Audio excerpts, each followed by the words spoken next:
Hello বন্ধুগণ, তোমরা কেমন আছো? আশা করি ভালো আছো, আমিও ভালো আছি। তো আজকে তোমাদের সাথে আরেকটা রান্না শেয়ার করব, নুডলস রান্না করব। এটা আছে আমার চ্যানেলে, আরও আছে। তো আজকে আবার রান্না করতেছি। তো দেখো, এখানে আমি গরম জল দিয়েছি, গরম জলে এখানে পাস্তা দিয়েছি আর কি। এগুলো আমি মিশিয়ে রান্না করব। তো এখন কোকোকোলা নুডলস নিয়েছি লম্বাগুলো, তো এগুলো দিয়েই রান্না করব। আর 1 প্যাকেট দেবো এমনি ম্যাগি নুডলস, ওইটাও দেব। তো এখানে 3 ধরনের 4 ধরনের মিক্স করেই নুডলসটা রান্না করব। তো এখানে আমি সিদ্ধ করে নিতেছি। তো নুডলসটা সিদ্ধ করার সময় আমি এখানে একটু তেল আর লবণ দিয়েছিলাম। তো এখানে 2টো ডিম আমি ভেজে নিতেছি।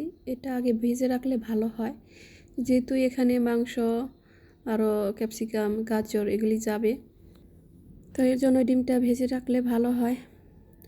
তো এখানে আমি তেলের মধ্যে পেঁয়াজ আর রসুন দিয়েছি, অল্প রসুন দিয়েছি।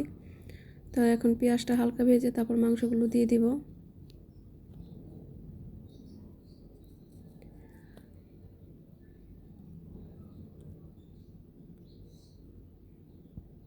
তো মাংসগুলো দিয়ে এখন আমি হালকা সামান্য একটু হলুদ দিব, যেহেতু না হলে বেশি সাদা সাদা হয়ে থাকবে।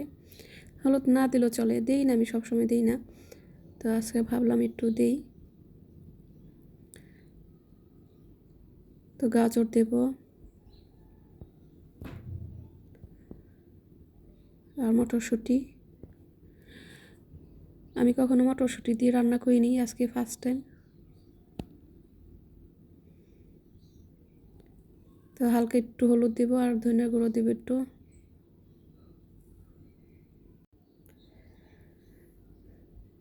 তো এগুলো হালকা একটু ভেজে নেই। তারপর দেব ম্যাগি মশলা। আমি এটা আলাদা কিনে নিয়ে আসি, এটা 5 টাকা করে নেয় কিনতে। তো এই মশলাটা দিয়ে দিলাম। আর এখানে দেব এখন ক্যাপসিকাম, 3 কালারের ক্যাপসিকাম আছে, হলুদ, লাল, সবুজ। তো এই 3টা দিয়ে দেবো। আমি তো যেহেতু কেটে ডিপে রেখেছিলাম, এর জন্য আর কি পরে দেব, তো তাড়াতাড়ি সিদ্ধ হয়ে যাবে। আর এখানে আমি পেঁয়াজ আর কাঁচামরিচটা দিয়ে দিলাম। হালকা একটু পেঁয়াজ রেখেছি যাতে একটু সিদ্ধ কম হয়, মানে আগেটার তো বেশি ভাজা হয়ে যাবে। আর এটা একটু দিলে, এটা নুডলস খেতে সময় মুখে হালকা একটু পড়লে ভালো লাগে। তো এখানে 3 কালারের ক্যাপসিকাম আছে। তো আমি যেভাবে রান্না করতেছি এভাবে রান্না করে খেয়ে দেখো, মানে একদম কি বলবো, অসাধারণ হয়েছিল। আর নুডলসে যা যা গেছে এমনিই কিন্তু মজা হবে, অনেক কিছুই গেছে, তাই না? তো ভাজা হয়ে গেছে, এখন নুডলসগুলো দিয়ে দেবো আমি। আর আমি এখানে ভালোভাবে ঠান্ডা জলে ধুয়ে নিয়েছি ঝরঝরা থাকার জন্য। আর যদিও শুকিয়ে যায় তাহলে আবারও জল দিয়ে একটু ধুয়ে নিলেই ঝরঝরা হয়ে যাবে।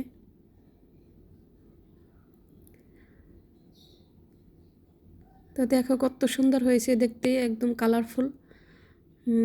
খেতেও কিন্তু খুবই সুস্বাদু হয়েছিল। তো এখানে আমি ডিম ভাজাটা এখন দিয়ে দিতেছি। ডিম ভাজাটা পরে দিলে সুন্দর হয়, কোনো ইয়ের সাথে। আর আগে দিলে হয়তো সবজির সাথে লেগে যেত।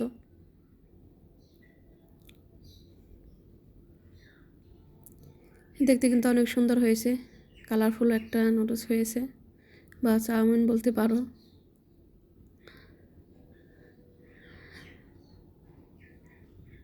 তো এখন দিয়ে দেবো আমি সস, আর ওই যে নুডলসের ভিতরে যে মশলাটা ছিল ওই মশলাগুলো দিয়ে দিব। হয়ে গেছে, প্রায় নামিয়ে ফেলবো। আর এখানে আমি একটু কালো গোলমরিচের গুঁড়ো দিয়েছি।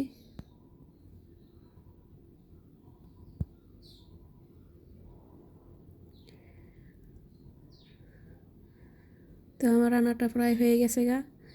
তো তোমাদের যদি ভালো লাগে, আর এই যে লবণ দিতেছি একটু, আগেও লবণ দিয়েছি কিন্তু পরে আবার একটু কম লাগলো, এর জন্য আবার দিয়েছি।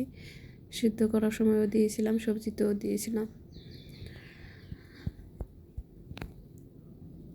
তো ভিডিওটা যদি ভালো লাগে তাহলে অবশ্যই একটা লাইক, কমেন্ট আর একটা আমার চ্যানেলটা সাবস্ক্রাইব করে দিবে, তাহলে আরও সুন্দর সুন্দর ভিডিও পাবে তোমরা। আর দেখেছো কত সুন্দর হয়েছে খেতে, একদমই মানে অসাধারণ হয়েছিল। দেখতেও যেরকম সুন্দর কালারফুল হয়েছে, খেতেও কিন্তু খুবই। তোমরা ভালো থেকো, সুস্থ থেকো।